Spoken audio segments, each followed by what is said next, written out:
Welcome back, guys. Corey here, and let's talk about six movies that I saw in the last month. I guess is what I'm going to say. The last month or couple months. All the movies I've seen recently in theaters. First off, we're going to talk about The Substance. The Substance was a movie that was really overhyped for me in a way that almost couldn't. If I saw this in the theater before I saw it, I was thinking it almost couldn't live up to all the hype that it was giving. But honestly, the Substance really did deliver. This movie was really, really awesome. Without fully spoiling it, I'm going to explain the plot. But explaining the plot is like watching a bad car wreck that goes on for 2.5 hours.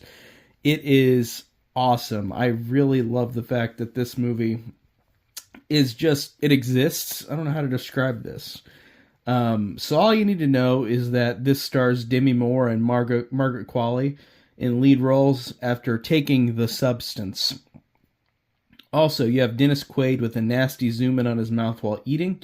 That honestly might have been the nastiest thing in the movie, which is full of excessive gross imagery, but something about zooming in on the mouth while eating is exceptionally gross.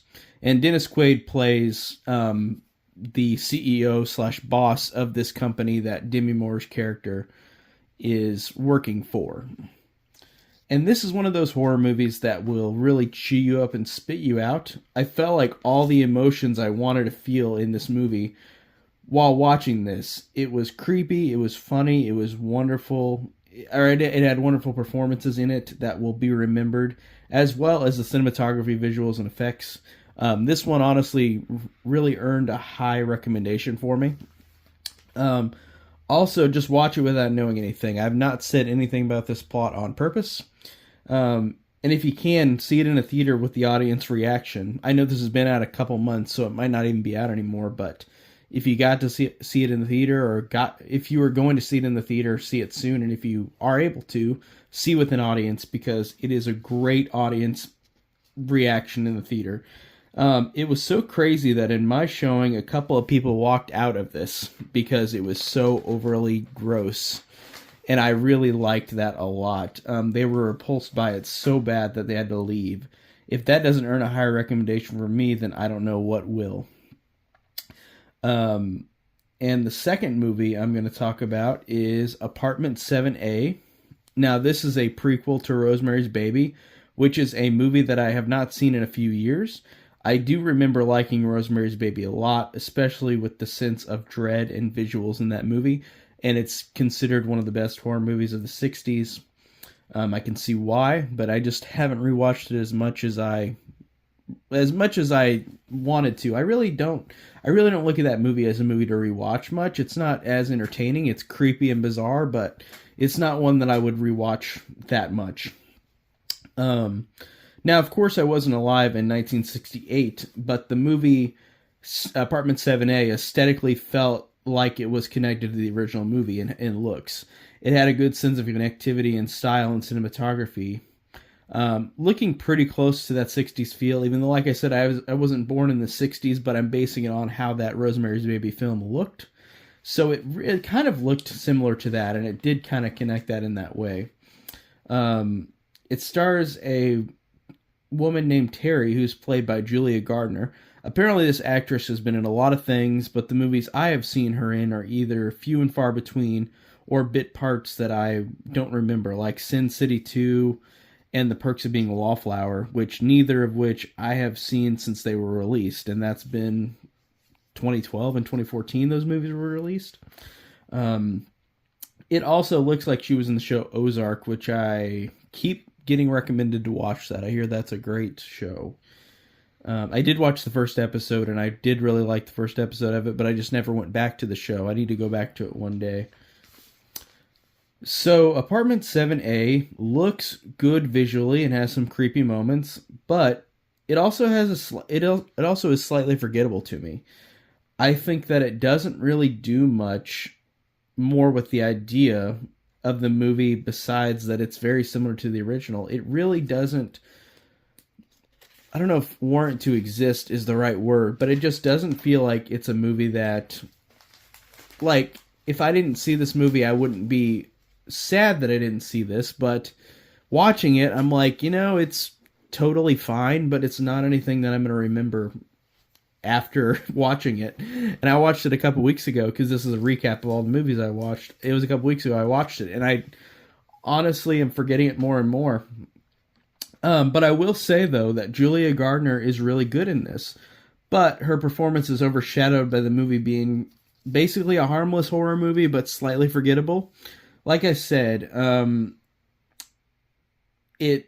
don't know, like, it doesn't give enough for me to warrant like, even as a franchise movie, it doesn't give me anything to really grasp onto to remember about it. Like, I really don't think I'll remember much about it as time goes on, and I don't think I really want to rewatch it really ever. But like I said, it's harmless. But I also forgot to say that I really did like Diane Wiest as Minnie. I forgot what the husband's name is, but Minnie and the husband are the characters from the first Rosemary's Baby, but they're obviously played by different actors in this movie. Diane Wiest, I thought, did a really good job. And the husband was fine, but he doesn't have as much of a personality or lines, and I think that was like that in the original Rosemary's Baby too, so I shouldn't really judge that actor based on that. But the horror stuff is pretty typical creepy horror moments that are okay, but it just doesn't do anything really unique to really stand out, like I said, and I keep repeating that. It doesn't stand out for anything. So in the end, I will say it wasn't a bad watch. It's just kind of forgettable with some good performances. Also, the ending is good. I did like how it all came together at the end and led right into the original. The ending was the best part. It wasn't anything super memorable, but it was the best part of the movie, and it was a cool way of sliding it into the original Rosemary's Baby. Like, I think that's good. It made it have a connective tissue that was interesting. And then let's talk about the next movie, because I can't really find anything else to say about Apartment 7A. It definitely went to Paramount Plus for a reason. Like I said, not bad, just kind of forgettable. But let's talk about a movie that I'm going to rant about, which is not a horror movie, but let's talk about Joker Folie à Deux, which is the first of two clown movies I'm going to talk about in this podcast, or this review. So Joker Folie à Deux really broke me.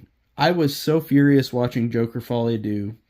I really liked the first Joker movie from 2019. I thought that it was creepy while putting on a new spin on the Joker that I had not seen on film. I have not read a Joker comic in my life, so don't question my Joker authenticity or alliance to a specific Joker, because I don't have one. All my knowledge of Joker is from Jack Nicholson, Heath Ledger, and Jared Leto, so I don't know what I'm talking about in terms of what makes the Joker the Joker. I'm not a person who has read any Joker comics. I've barely watched the old Batman stuff. Even though I do like Batman as a franchise, I haven't watched as many of the cartoons or anything, and I want to do that one day.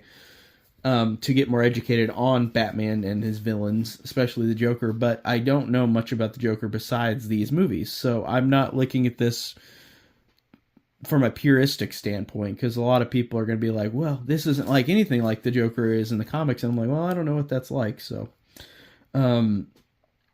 So, like I said, this movie made me really mad watching it. Upon initial reaction, I was confused and bored and wondering how and why the sequel exists.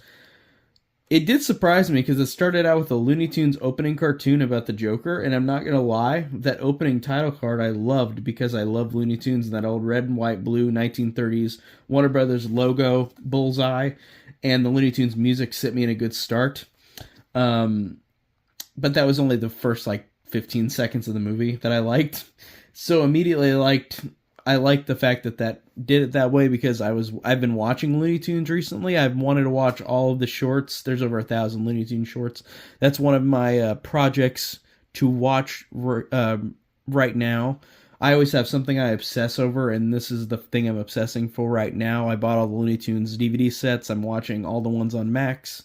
I'm trying to watch all 1,000 of the shorts, so that's why that's right in my brain right now. But it starts with the Joker cartoon, and then the Joker cartoon is really forgettable, which is unfortunate. It's just a really weird, And it also doesn't make sense because this movie is trying to be more realistic, but then it like does this weird Joker cartoon at the beginning that I'm kind of remembering just being really weird and out there. Um, but anyway, starting out, the movie itself, I thought that the performances were actually really good. Despite the fact that I was angry at this movie, the performances are great. Brendan Gleeson is awesome as this guard as Arkham, where Arthur is staying. That actor just does a really good job of being layered, even in a basic role. Like, he really gives off this great performance, and it's just a bit part, and I really appreciate that. Um, we are also introduced to Catherine Keener, who is the attorney for Arthur Fleck, and she is always great in everything. And man, she just knocks it out of the park in the performance she has. Um, so I really like those two a lot in this movie, and I thought that Joaquin was fine, but I don't know, he sticks out more because his character is the one that's the thing that annoys me throughout the movie, but he's fine in it. And apparently Joaquin hated the movie because I've been watching footage of him talking on interviews with Lady Gaga, and there was one where a person asked the question, was this movie just like you expected it? Was it as great as you thought it would be? And then Joaquin like made a sour look, and then Lady Gaga just laughed and said, tell me how you feel, Joaquin. So you know that Joaquin Phoenix didn't like the movie. I think that he is fine in it, but it really doesn't, because of, like I said, how he's connected to the story that I didn't like. His character kind of falls on the wayside for me.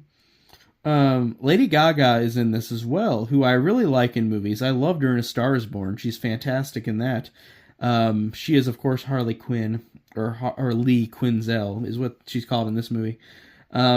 She has a good performance, but she honestly, it's weird because she usually is like a great singer, and like they make her kind of hold back. Like, she doesn't belt at all, and like I know this movie's probably not that kind of movie for it, but they kind of took away her talents for this movie, it felt like to me. I liked her performance, and there's one thing I was really angry about her character towards the end, but I think I'm gonna get over that as time goes on. And I usually don't get angry at these kind of movies, so don't think that I'm just angry at movies that do something different, because I loved Star Wars The Last Jedi, stuff like that, like franchise movies that do that. This movie is very similar to that, where it kind of turns you on your head and takes away everything that you thought you liked about the other movie, and then it changes it for you. And this one just didn't work the same way for me like The Last Jedi did. I thought The Last Jedi was a actual change for the franchise that needed it, where the franchise became sort of generic Star Wars, and then they were going to change it and make something new out of it, but then the fans were so mad that they couldn't take anything different that they went back to Episode 9 and made it just generic as could be. The most generic out of all the Star Wars movies is Episode 9, in my opinion.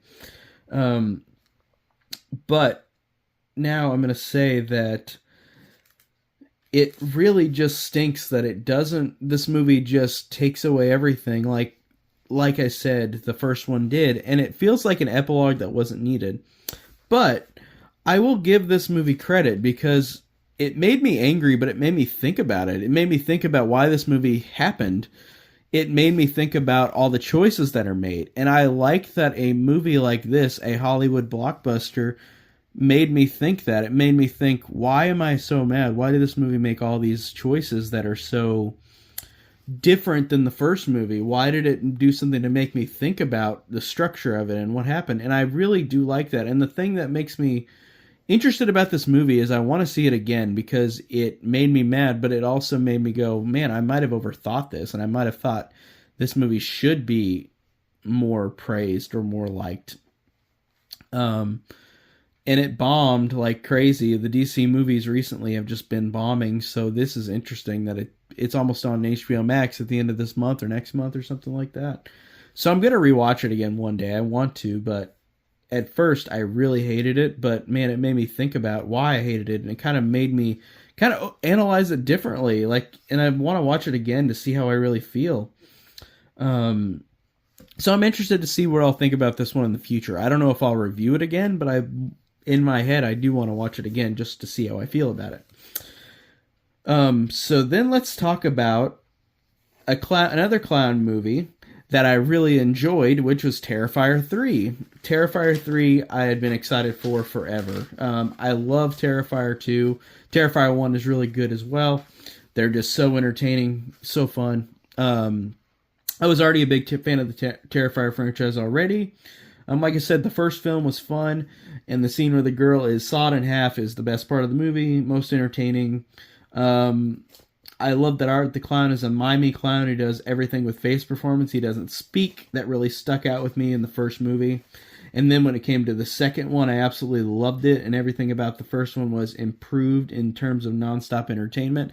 And also, the second one was 2.5 hours long, and I never felt the time in that movie. I was entertained throughout. The gore scenes were excellent. The character scenes were good. Really loved the second one. One of my favorite slashers, honestly, ever now, the second Terrifier. So it was a pretty big plate to fill whenever the Terrifier 3 came out. And whenever Terrifier 3 was announced, I was so excited for it because I love schlocky horror movies like this. They're my cup of tea. I'm not really looking at these in terms of filmmaking, just in terms of entertainment. I think Terrifier 3 was really fun, but I would have still put Terrifier 2 first as my favorite of the three films. It's weird because the second film was almost 2.5 hours, and I personally never felt the length, like I said. And this one, I felt the length with Terrifier 3. I honestly wished that this was as long as the second one because it feels like there were longer scenes cut down that might have helped the movie flow smoother. Despite this still is a really fun movie. You have Lauren Lavera and Elliot Fulham back as Sienna and Jonathan, and of course David Howard Thornton as Art the Clown. It continues the story from the last film where now Sienna has PTSD after surviving the events of the last film. And I also got to say that Lauren Lavera was really great in this movie and further establishes her as an awesome final girl. Her performance really does make you sympathize with her trauma and makes the clash between her and Art really rewarding. And a small side note here, I met Lauren Lavera at a convention, and I remembered how awesome she was, and I recommend if anyone gets the chance to meet her, definitely do, because she was so wonderful and nice. We even talked about the band Ghost for a while, and she recommended me a few bands as well. I even said at the time that I hoped she would be in part 3, which came true, of course. And she said, well, I hope that Damien hires me back, as a joke. And of course, he did hire her back. So that's awesome. That was just a funny story that I got to meet her and ask her that before this came out, and even was announced fully. The character stuff in this is good. Now, most people will be looking at this for the gore, and I have to say that it delivered. The gore effects continue to amaze me with how brutal they are, and Art the Clown kills so many kids in this movie, and that surprised me with how many times it happened, since killing kids in movies is for the most part taboo. I know it happens in other horror movies. I've seen horror movies where this happens, but he kills like 2 or 3 in this movie, and it was just genuinely like so surprising. Like the last two, this one continues to be really entertaining and fun. It also has a lot of fun horror cameos in it, like Daniel Roebuck. You got Clint Howard, Tom Savini. You've got a lot of random people. I expected Felissa Rose to be in here, and she was not. She was in the second one, and I kind of bummed she wasn't in it, but maybe she'll be back in the next one. But I thought it was funny that she wasn't in it when she was in the last one. I thought she would have been killed off in this one or something, because it would have been cool to see her back. But yeah, Terrifier 3, like I said, it's my second favorite out of all three. The first one, I think, or the second one is the longest, but flows the most, the best, and I feel like it just is my favorite one out of the three. I also forgot to say Terrifier 3, also Victoria Hayes is back, and she is awesome in this. Great character. Really cool, great entertaining character to have her back, and she is just as evil and sadistic as Art is, and that's really awesome. I love seeing that as well. Like I said, this one is really fun. It's just my second favorite out of all three of them. Out of all three Terrifier films. But that's not a bad thing. All three of them are awesome and fun, so that's not really a negative to the movie. It's just, I just like the second one the most still. And then let's talk about Smile 2. Now, Smile 2 came out uh, a week ago, I think, as when I'm reviewing this or recording this. Smile 2, I had a lot of fun with this one. The first Smile I really dug. It was a really cool little movie. Creepy, interesting, and just a cool little movie that surprised me. It reminded me of a better version of Truth or Dare, which was that Blumhouse movie with the smile face filter that they did. Sinister smile filter, whatever you call that. So when Smile 2 was announced, I was pretty pumped because I liked the first one.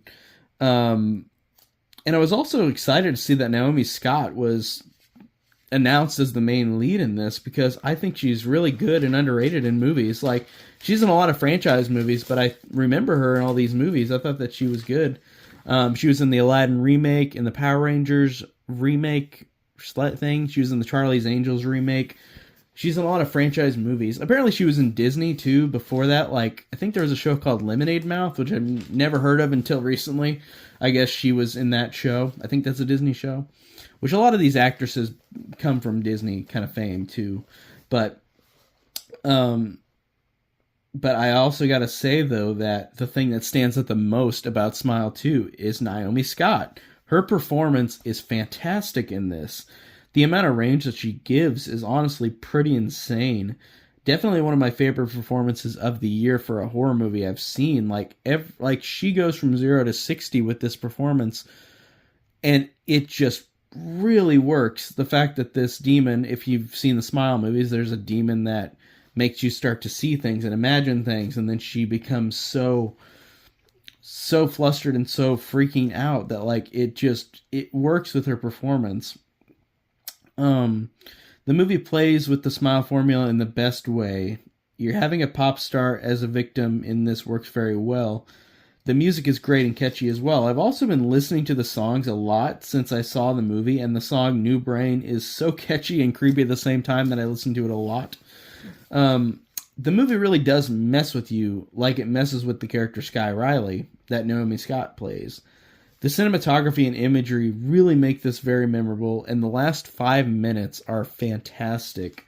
I can't recommend Smile 2 enough. I really like this one a lot, and it just, even though, like I said, the first Smile was good, this one is even better, and I really loved it. Great performances all around from everybody, and just really creepy and really a cool franchise IP now. Like, I really am excited to see what they do with the next one. And the ending of the movie, without spoiling it, is kind of promising like a new, like every movie is promising like a new thing to the franchise. And this ending really elaborated something else is going to happen and how it's going to kind of change the world in this franchise, if that makes sense, without spoiling it. So love Smile 2. Now, the last movie I'm going to talk about is Strange Darling, which I just rented today because I had a lot of friends recommend this to me. It stars Kyle Gardner and Willa Fitzgerald. Kyle Gardner is doing so much work right now, and that's awesome because this guy is a great actor. I really liked him in both the Smile movies and Scream 5, even though he's just a bit part where he makes that performance memorable in that movie. I also have to mention The Passenger, which Kyle Gardner even did this last year, and it had another great performance of him in it, despite me not loving that movie. I thought the movie was fine. It was okay. But I thought he was excellent in it. I really loved him in that movie. And Willa Fitzgerald was also in the Scream franchise, which I watched last year, the year before, all the way through. She was in the first 2 seasons. She was awesome in that show, and I haven't seen her really do anything else. So this is great seeing her in this. I don't want to say anything about this movie, honestly, at all, because this plot, if you don't know anything about this plot going into it, it's the best way to go into it. I love this movie. It's not a very conventional movie in terms of structure, which I really loved. It kept me interested throughout, and it also has 2 fantastic performances from the 2 leads I mentioned, Kyle Gardner and Willa Fitzgerald. I'm being really vague on this one, and I'm not going to say much about Strange Darling because I feel like people should see it. I really loved it. And it works very well slowly establishing this story, which is very simple, but they do a cool mechanism where like you you don't know the full details of the story, but as it goes along, it really develops it. I thought that was interesting. Um, so this has been honestly a great time at the movies. These past 6 movies I've seen in the theater, besides Joker 2, I really liked. Well, I guess Apartment 7A wasn't a theatrical movie, but I really liked 4 out of 6 of these movies that I've seen recently. I really love The Substance, Strange Darling, and Smile 2, and then Terrifier 3. I really love those movies. So if I had to rank these, I'd say if I had to rank all 6 of these movies I'm talking about, this is how I'd rank them. So number 6 would be Joker Folie à Deux, of course, least favorite. Number 5 would be Apartment 7A. Number 4 would be Terrifier 3. Number 3 would be Strange Darling. Number 2 would be Smile 2. And number 1 would be The Substance. So like I said, it's been a good time at the movies. I'm really excited to see what's coming out the rest of the year.